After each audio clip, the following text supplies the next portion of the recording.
In question 5a, we're told the speed of light is given by c equals f lambda. We need to state how each of these quantities will change, if at all, when light travels from air to glass.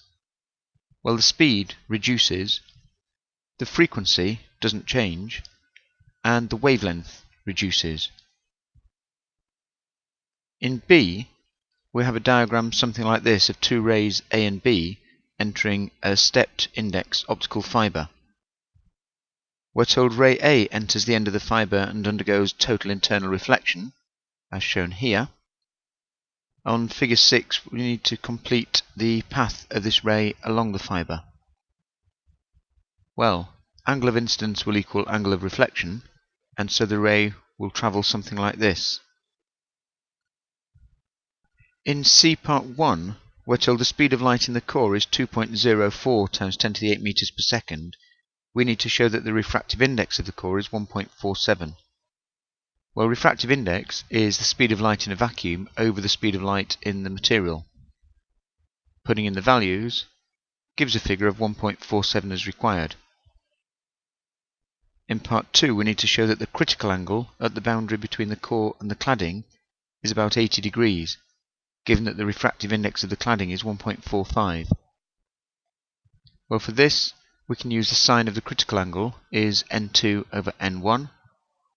Putting in the values gives 0.986, which gives an angle of 80.4 degrees. This is around 80 degrees as required. In D, we're told ray B enters the fibre and refracts along the core cladding boundary. We need to find the angle of incidence theta. Well, this angle is the critical angle, 80.4 degrees, for the ray to go along the boundary. So, as all the angles in a triangle add up to 180 degrees, this is 9.6 degrees.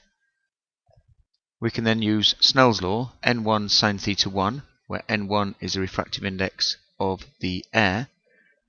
This is theta 1, is equal to n2, the refractive index of the core, times sine theta 2 being 9.6 degrees.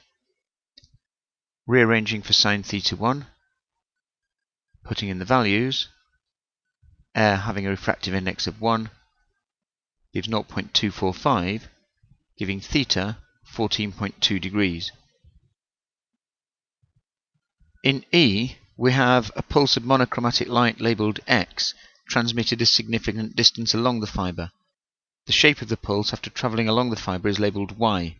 Explain why Y has a lower amplitude and is longer than X.